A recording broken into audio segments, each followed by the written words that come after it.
Hey guys, how you going? Okay, let's get straight into it with this. This New York Times article by Paul Mazur is a smoking gun on the genesis of the CV lockdown.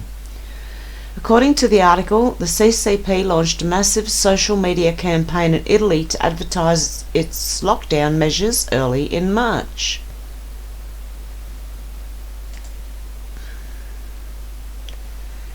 The fact that CCP's disinformation campaign focused on Italy is crucial. Italy was the first country outside China to lock down. The rest of the world followed Italy's lead. And there's links here, so I'll put all these links down below for you guys. But CCP's campaign wasn't limited to Italy. The article states that this tweet advertising China's lockdown policy to the world is fake. It has 142,000 likes. Tweets like this prove CCP was actively selling the world on Wuhan-style lockdowns early in March, saying at this rate China will be back in action very soon, maybe much faster than the world expects. This is when it first started happening.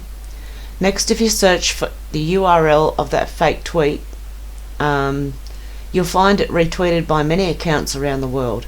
Each account is suspicious. They tweet incessantly about CV until Floyd's death, then solely BLM. The sheer scale of this operation and the number of accounts involved and its influence around the world is really remarkable. Thousands of accounts tweeting incessantly about CV hysteria, then pivoting to incessant BLM and anti-police propaganda in every country. The day after the NYT article was published, Twitter suspended over 170,000 fake Chinese accounts. But none of the fake accounts involved in the ring described above were suspended. This problem is much larger than Twitter acknowledges. More than 50 NIH scientists fired due to China ties, hundreds more under investigation. By co-opting scientists and academics while aggressively promoting lockdowns through social media propaganda, China made lockdown pseudoscience seem sound. And there's heaps of articles in here, guys. I really suggest that you go and have a look for yourself, because I happen to think this could be true. We know China's everywhere, infiltrating everything. Although CCP's influence operations in media, politics and academia were surreptitious, its stance in support of global adoption of CV lockdowns was explicit. Here is China's foreign spokesperson promoting strict social distancing among children. And it says... I'm upset because of the coronavirus.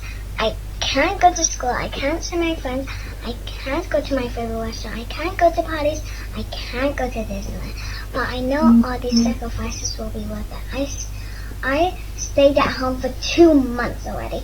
I wear a mask, I wash my hands, I don't go to crowded areas in order to stop the virus spreading.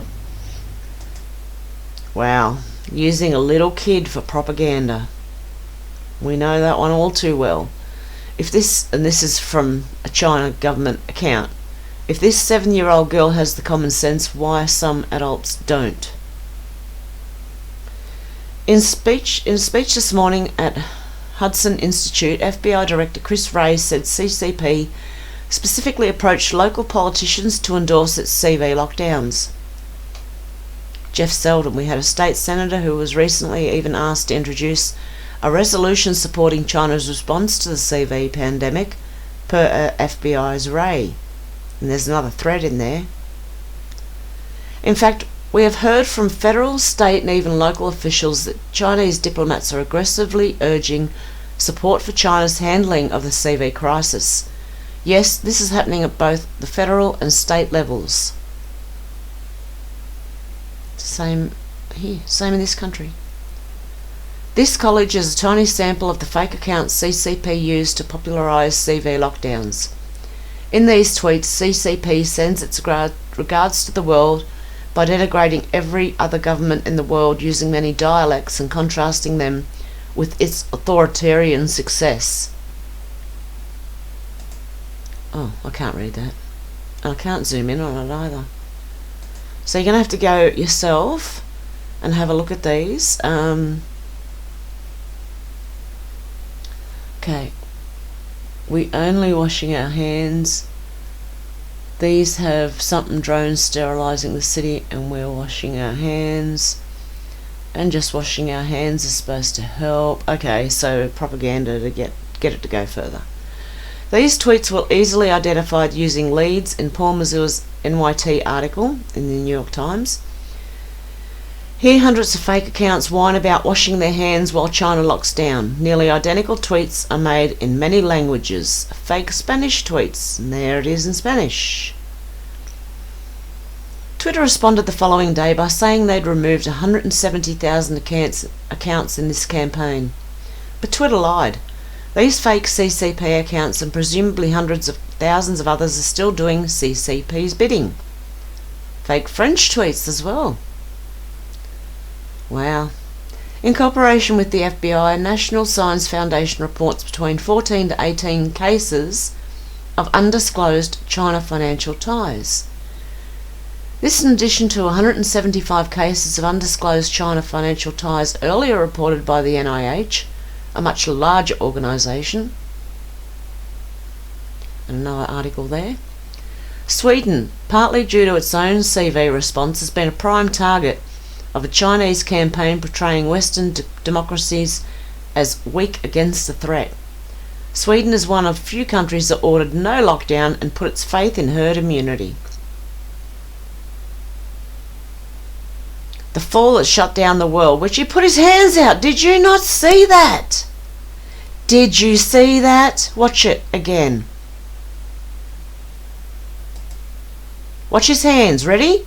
Watch his hands go out to stop himself. There you go. Do you want to see it again? Just to be sure you can see it without me pointing it out. I pointed this out when it first happened. A video of this Wuhan man falling dead from COVID went viral in January. Farcical in hindsight. Want to watch it again? Ready? His hands go out just as he's about to hit the ground. And he's got his face off the ground. In CCP interview, Editor-in-Chief of Lancet praises CCP lockdowns. Not only the right thing to do, but it also showed other countries how they should respond in the face of such an acute threat. So I think we have a great deal to thank China for. Are you kidding me? This was a power grab by them, a power push to see what Western nations peoples would do, whether they would fall for it and do what they were told.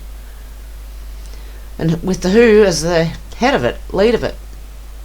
The WHO was instrumental in pushing world leaders to adopt China's lockdowns and insisting China lockdowns not be lifted until strict tracing criteria were met. Bruce Aylward is the same WHO leader who disconnected a live interview when asked about Taiwan. A South Dakota Governor Christinium, famously refused to issue a state lockdown. Good on him. Not. Her decision didn't sit well with Beijing. CCP's army of fake accounts began filling her Twitter feed with abuse to punish her disobedience and pressure her to shut down her state. And there's more. By contrast, the accounts heap praise on governors who tighten lockdowns like Dan Andrews, Government of Victoria, Australia. Andrews, long-time staffer, attended a high-level CCP academy. An MP leading Andrews' Belt and Road negotiations with Beijing lauded Chinese handling of CV. And see, even in Australia, there you go. Yeah, I seen these the other day. They say things like, "Thank you, you're doing an amazing job, great leadership, get some rest, Daniel Andrews."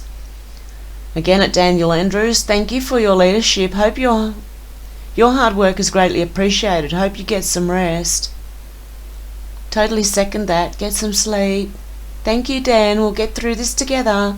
Take care and have some rest." Okay, Boris Johnson initially opted for herd immunity, but on the 13th of March, 4 days after Italy's lockdown, CCP began storming his feed, likening his plan to genocide. These words almost never appear in his feed before March the 12th. Tragically, the abuse worked, and UK lockdown March 23rd. And it was comments like, "You will jail for this, Johnson. This is nothing less than selective genocide. You are a Nazi." So, leaving the words out, it does sound like Asians writing it. "Why is your social care plan genocide? You are a disgraceful human being. Only a total and utter moron, that's you, would come up with something like herd immunity." And people are falling for all of this and thinking these are people, just the public, saying things like this, and then they're following along with it. The bold-faced lie of lockdowns is China controlled the virus. It's an obvious lie. China's data is manifestly forged. But CCP normalises this Orwellian lie by demanding every elite politician and journal repeat it, transforming the snake oil of lockdowns into science. And there you go. Physicist Yanir Bar-Yam has spent months uncritically cheerleading China's lockdowns, including CCP's genocidal lockdown in Xinjiang, and promoting China's obviously fraudulent data. In February, Bar-Yam launched a website recommending strict lockdowns in 18 languages. Hard to think of any place more ill-suited to a total lockdown than Africa, but that's exactly what CCP's fake accounts demanded of South African President Cyril Ramaphosa on March 22nd. The next day they got what they wanted, and Ramaphosa announced a total lockdown. See, they do it again. They just attack them until they do it. India is a key rival of China, so CCP disinformation there is especially nasty. On March 23rd, CCP's armies of fake accounts implored PM of India to lock down India and order the army to shoot on sight to enforce it. The next day, Modi announced a destructive lockdown. So every country is the same. Is there any more to this? Nope. And that's the end of that thread. But okay, how would you feel, and how do you think other people would feel if they knew that China was behind all this? I mean, the lockdowns and everything, and instructing our politicians and media to push it. I think a lot of people would look a bit differently at it.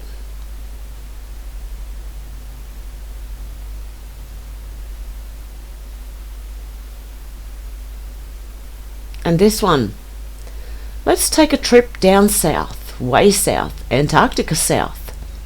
Shout out to at 11 Angel Aura 11 for helping me put this together. Thread. And this is by absolute conviction.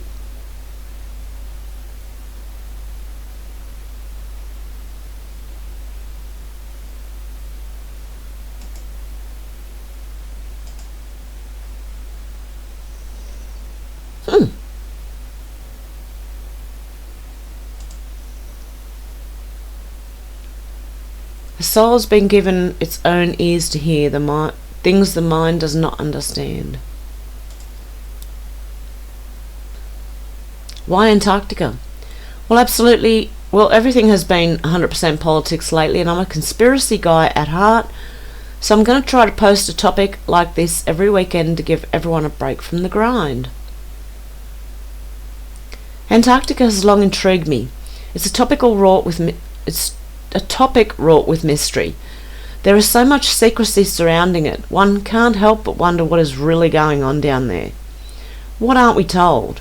What is hidden down there? Ancient civilizations? Stargates? An entrance to Hollow Earth? A portal? I don't know. I'm sure you don't know. So why don't we take a look at some of the anomalies and otherwise weird stuff about Antarctica? What do you say? While thinking of how to get into this, I couldn't help but think that Admiral Byrd would be a good starting point. In order to start with him, we need to establish what kind of man this was. Admiral Byrd was an admiral in the US Navy. A highly decorated one at that. With a combined 22 years of service, including fighting in World War I and II, Admiral Byrd's reputation was nearly unmatched in this time amongst his peers. Pershing, Butler and Dewey all held him in high regard. Now, I know I'm spending a good bit of time on Admiral Byrd, but there's a reason for that which will be revealed later. Now we're about to dive in. Operation High Jump was an operation in 1946. It was ran by the US Navy and led by Admiral Byrd and Rear Admiral Cruzen. High Jump's objectives, according to the US Navy report of the operation, were 1. Training personnel and testing equipment in frigid conditions. 2. Consolidating and extending the United States sovereignty over the largest practicable area of the Antarctic continent, publicly denied as a goal even before the expedition ended. 3. Determining the feasibility of establishing, maintaining and utilising bases in the Antarctic and investigating possible base sites. 4. Developing techniques for establishing, maintaining and utilising air bases on ice, with particular attention to later applicability of such techniques to operations in interior Greenland where conditions are comparable to those in the Antarctic. Amplifying existing stores of knowledge of electromagnetic, geological, geographic, hydrographic and meteorological propagation conditions in the area. Sure they did, especially the meteorological ones. Supplementary objectives of the Nanook expedition, a smaller equivalent conducted off eastern Greenland. As you can see, this mission was basically to test the feasibility of running operations out of Antarctica, which is curious as this is the same time period that World War II was wrapping up and that Roswell happened. Most of us know the Nazi infatuation with Antarctica. This is a fascinating read on the Germans' interest in Antarctica. It's a bit long, but absolutely interesting. Attached excerpt. But it was Donitz's most insane remarks at Nuremberg that seemed to point clearly to one of the two polar regions as the site for these plans. At Nuremberg he boasted of an invulnerable fortress, a paradise-like oasis in the middle of eternal ice. Whatever the trustworthiness of Stephen's sources, these statements, plus the unusual behaviour of some U-boats at the end of the war, and the Germans' well-publicised pre-war Antarctic scientific expedition, certainly seemed to spur the United States into sudden and intense post-war military interest in Antarctica. Again, since the basic facts are well known to but a small circle of World War II and ufology researchers, it's worth recalling them in some detail. U-530 surrendered at Mar del Plata, Argentina on July the 10th, 1945. U-977 surrendered at Mar del Plata, Argentina on August the 17th, 1945. U-465 was scuttled off the coast of Patagonia in August 1945. Another U-boat of unknown number surrendered to the Argentine Navy on June the 10th, 1945. And I'll put this down below too so that you can read all this for yourself. At this point, it is all but fact that Hitler escaped to Argentina, which, if you aren't familiar with the globe, it is but a submarine ride away from Antarctica. The FBI knew Hitler lived, otherwise why search for him? Supposedly, Admiral Byrd was met with an otherworldly force that made him turn around. The other theory is that the real mission was a search for a hidden Nazi base. This is a good watch on the operation, and it isn't too long either. It's 12 minutes. And there's a link here. As I said, I'll put it in the description below. Here we have an article detailing timestamps of the operation as well as Admiral Byrd's own recollections. The deeper you dig, the easier it becomes to realise something seriously intriguing about Antarctica. And I'll... okay. From this point on, I write all the following events here from memory. It defies the imagination and would seem all but madness if it had not happened. The radio man and I are taken from the aircraft and we are received in a most cordial manner. We were then boarded on a small platform-like conveyance with no wheels. It moves us forward toward the glowing city with great swiftness. As we approach, the city seems to be made of crystal material. Soon we arrive at a large building that is a type I've never seen before. It appears to be right out of the design board of Frank Lloyd Wright, or perhaps more correctly out of a Buck Rogers setting. We are given some type of warm beverage which tasted like nothing I've ever savoured before. It is delicious. After about 10 minutes, two of our wondrous appearing hosts come to our quarters and announce that I am to accompany them. I have no choice but to comply. I leave my radio man behind and we walk a short distance and enter what seems to be an elevator. We descend downward for some moments, the machine stops and the door lifts silently upward. We then proceed down a long hallway that is lit by rose-coloured light that seems to be emanating from the very walls themselves. One of the beings motions for us to stop before a great door. Over the door is an inscription that I cannot read. The great door slides noiselessly open and I'm beckoned to enter. One of my hosts speaks. "Have no fear, Admiral, you're about to have an audience with the Master." I step inside and my eyes adjust to the beautiful coloration that seems to be filling the room completely. Then I begin to see my surroundings. What greeted my eyes is the most beautiful sight of my entire existence. It is in fact too beautiful and wondrous to describe. It is exquisite and delicate. I do not think there exists a human term that can describe it in any detail with justice. My thoughts are interrupted in a cordial manner by a warm, rich voice of melodious quality. "I bid you welcome to our domain, Admiral." I see a man with delicate features, with the etching of years upon his face. He is seated at a long table. He motions for me to sit down in one of the chairs. After I am seated, he places his fingertips together and smiles. He speaks softly again and conveys the following. "We have let you enter here because you are of noble character and well known on the surface world, Admiral." "Surface world?" I half gasp under my breath. "Yes," the Master replies with a smile. "You are in the domain of the Ariani, the inner world of the earth. We shall not long delay your mission and you will be safely escorted back to the surface and for a distance beyond. But now, Admiral, I shall tell you why you've been summoned here." Whoa. This is going to be a little bit hard to read. Okay. "Our interest rightly begins just after your race exploded in the first atomic bombs over Hiroshima and Nagasaki, Japan. It was at that alarming time we sent our flying machines, the Fugelrads, to your surface world to investigate what your race had done. That is, of course, past history now, my dear Admiral, but I must continue on. You see, we've never interfered before in your race's wars and barbarity, but now we must, for you have learned to tamper with a certain power that is not for man, namely that of atomic energy. Our emissaries have already delivered messages to the powers of your world, and yet they do not heed. Now you have been chosen to be witness here to that our world does exist. You see, our culture and science is many thousands of years beyond your race, Admiral." I interrupted, "But what does this have to do with me, sir?" The Master's eyes seemed to penetrate deeply into my mind, and after studying me for a few moments he replied, "Your race has now reached the point of no return, for there are those among you who would destroy your very world rather than relinquish their power as they know it." I nodded, and the Master continued.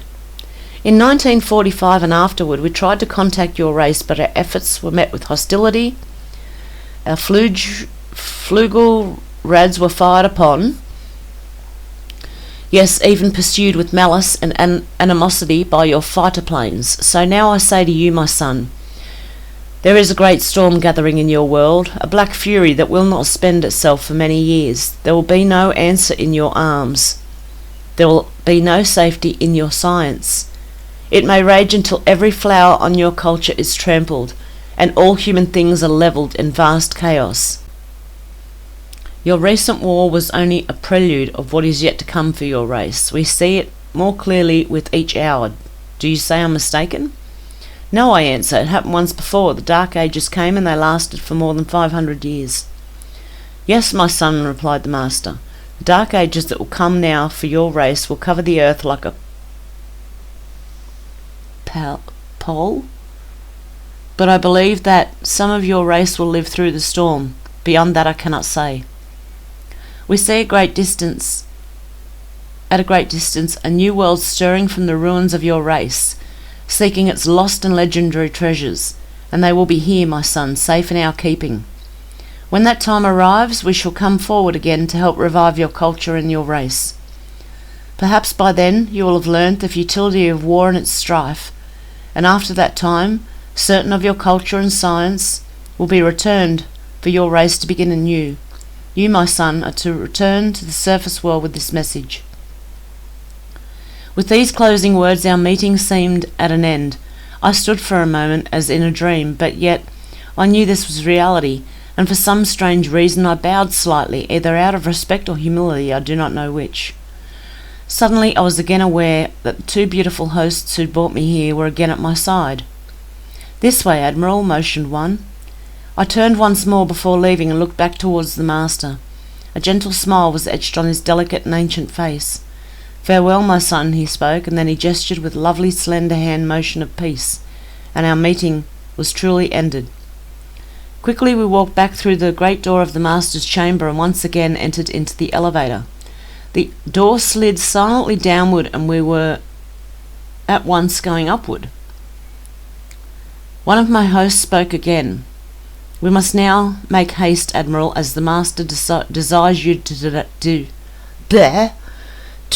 delay you no longer on your scheduled timetable, and you must return with this message to your race.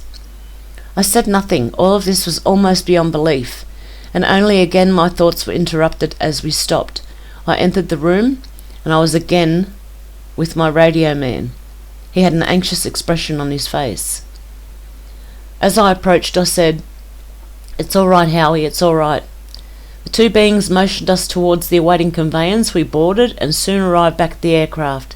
The engines were idling and we boarded immediately. The whole atmosphere seemed charged now with a certain air of urgency. After the cargo door was closed, the aircraft was immediately lifted by that unseen force until we reached an altitude of 2,700 feet. Two of the aircraft were alongside for some distance, guiding us on our return way. I must state here, the airspeed indicator registered no reading, yet we were moving along at a very rapid rate. 2:15 hours, a radio message comes through. "We are leaving you now, Admiral. Your controls are free." And they speak in German. We watched for a moment as the Flugelrads disappeared into the pale blue sky. The aircraft suddenly felt as though caught in a sharp downdraft for a moment. We quickly recovered her control. We do not speak for some time. Each man has his own thoughts. Entry and log flight continues. 2:20 hours. We're again over vast areas of ice and snow and approximately 27 minutes from base camp. We radio them. They respond. We report all conditions normal. Normal. The base camp expresses relief at our re-established contact. 300 hours. We land smoothly at base camp. I have a mission. End log entries. March the 11th, 1947. I've just attended a staff meeting at the Pentagon. I've stated fully my discovery and the message from the master. All is duly recorded. The President has been advised. I am now detained for several hours, 6 hours, 39 minutes to be exact. I'm interviewed intently by top security forces and a medical team. It was an ordeal. I am placed under strict control via the national security provisions of this United States of America. I am ordered to remain silent in regard to all that I have learnt on the behalf of humanity. Incredible. I am reminded that I am a military man and I must obey orders. The 30th of 12th, 56, final entry. These last few years elapsed since 1947 have not been kind. I now make my final entry in this singular diary. In closing, I must state that I faithfully kept this matter secret as directed all these years. It has been completely against my values of moral right. Now I seem to sense the long night coming on, and this secret will not die with me. But as all truth shall, it will triumph, and so it shall. This can be the only hope for mankind. I've seen the truth, and it's quickened my spirit and set me free. I have done my duty towards the monstrous military-industrial complex. Now the long night begins to approach, but there shall be no end. Just as the long night of the Arctic ends, the brilliant sunshine of truth shall come again, and those who are of darkness shall fall in its light. For I have seen that land beyond the pole, that centre of the great unknown. Admiral Richard E. Byrd. Now I'm going to pivot towards weird anomalies concerning Antarctica. Fitness track app Strava gives away location of secret US Army bases. And it did. You could see it. This was a couple of years ago. And this video is short and highlights some very odd structures found in Antarctica. There's another video here for you to watch. It'll all be in the one link, and it'll be a Twitter link. You can open Twitter even if you're not a member or joined. And you can go through this and click on each of these either articles or videos. Here are what appear to be pyramids. What is interesting to me is the geologists outright denying it. Mountains? Those are pretty symmetrical for mountains, and they seem a little familiar.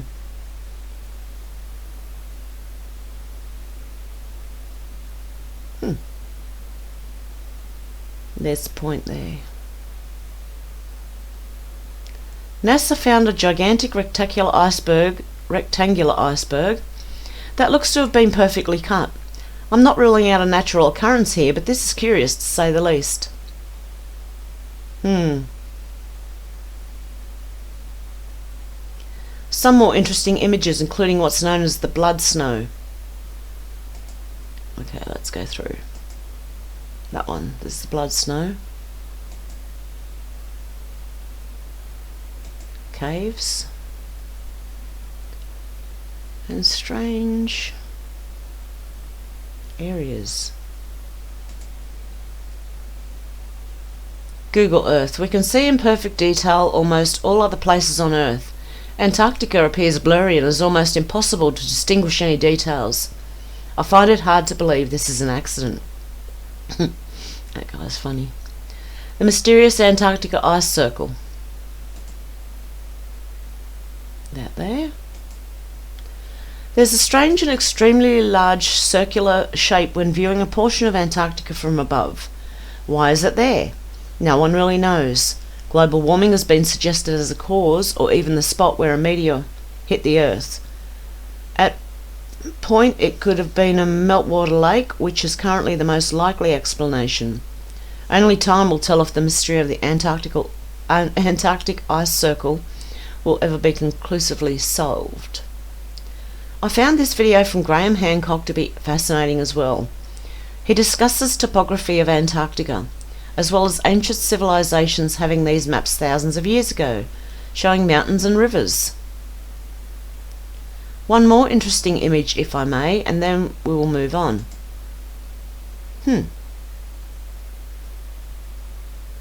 Any thoughts on what these could be, guys?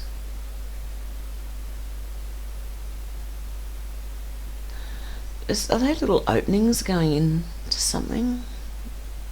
I don't know. Could be like oh, what would you call it? Like your home quarters, like little cabins. Considering nobody can go there, there seems to be a lot of weird stuff all over the place. No, seriously, you nor I could go there even if we could afford it. Why? Even if I had the money and means, I couldn't do a flyover. Because of the treaty. The main treaty was opened for signature on December the 1st, 1959, and officially entered into force on June the 23rd, 1961. The original signatories were the 12 countries active in Antarctica during the International Geophysical Year of 57 to 58. The 12 countries that had significant interest in Antarctica at the time were Argentina, Australia, Belgium, Chile, France, Japan, New Zealand, Norway, South Africa, the Soviet Union, United Kingdom and the United States. These countries had established over 55 Antarctic stations for the IGY. The treaty was a diplomatic expression of the operational and scientific cooperation that had been achieved on the ice. Yes, right. Notice this treaty was signed after Operation High Jump, the operation in which Admiral Byrd claimed to have been confronted by extraterrestrials and have seen Agartha. So again I ask, why? Why so much mystery around Antarctica? James Forrestal was the first Secretary of Defence. What's interesting here is that this position is a position that was created after Operation High Jump and after the Roswell incident. This is all starting to get a little weird, no? Let's have a quick gestalt. Operation High Jump in 1947. Byrd reports ET interaction, Agartha. Hitler thought to have escaped to Argentina. Nazi Germany interest in Antarctica. Treaty preventing civilian travel to Antarctica. SOD created in 47, Forrestal. Going back to Forrestal, he was a lieutenant in the Navy and eventually the Secretary of the Navy. He was also a very successful Wall Street financier and a Roman Catholic. I make that last point because Catholics don't believe in suicide. And wouldn't you know it? James Forrestal committed himself shortly after Operation High Jump ended. He ended up committing suicide, and the days before his death was rambling about aliens and a hollow earth. This was a very successful man who, by all accounts, never showed an ounce of mental instability in his entire life. So again, what did he know? What did he find out that he couldn't cope with? Going back to Admiral Byrd, he died of a heart attack in his sleep at 68, not unheard of, but like Patton's, conspiracy surround his death, with some suggesting he was murdered because he no longer wished to remain quiet about his knowledge of Antarctica. Now it's about to get really interesting. We know that John Kerry's been there, Tom Hanks, Aldrin, the Pope, Obama, the Kirill. Actually, Kerry was there on election night 2016. If you figure out why, let me know. Did you know there's a Rothschild Island on Antarctica? Yep, there is.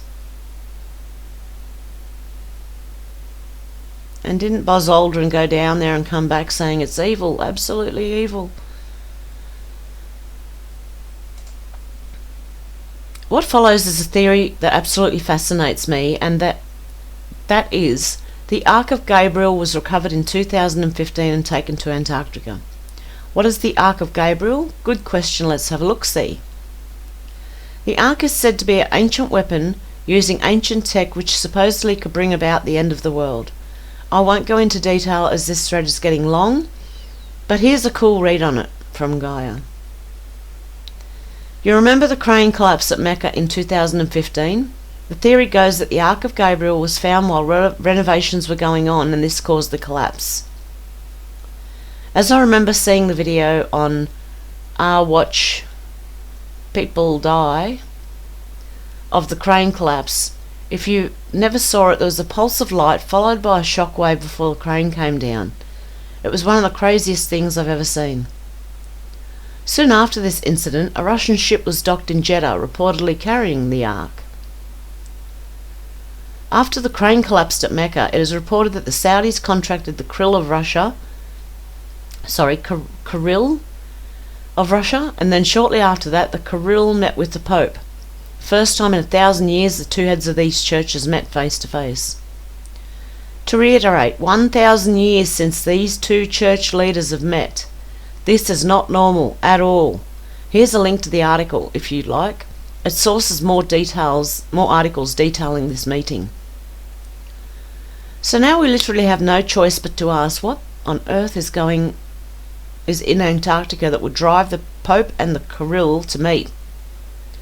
That would draw world leaders, dignitaries and celebrities, yet we can't go?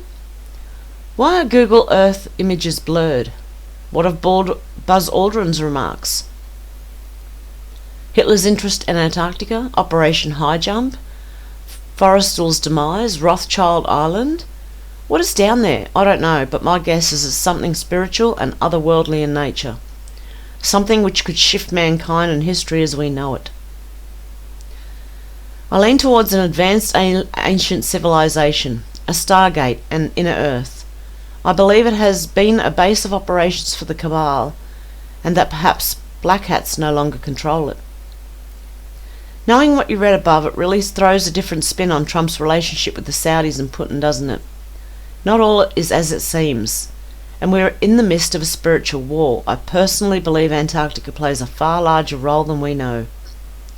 Thanks so much for reading. I sincerely enjoy putting these threads together and discussing things which may be new for some. I hope you all enjoyed this one, and if you have any relevant bits to add, I'm happy to add them to the thread and tag you. God bless. So what do you think of that, guys? You can let me know down below what you think of all this. So there are theories that the earth is flat, and there are theories of a hollow earth, and there are theories of a concave earth, which means there's our part which we call the earth, but then there's another bit on the side, nearly like a figure 8, that has more land past Antarctica. But that's up to you to decide, and you can let me know down below. Okay guys, I'll talk to you soon. Bye.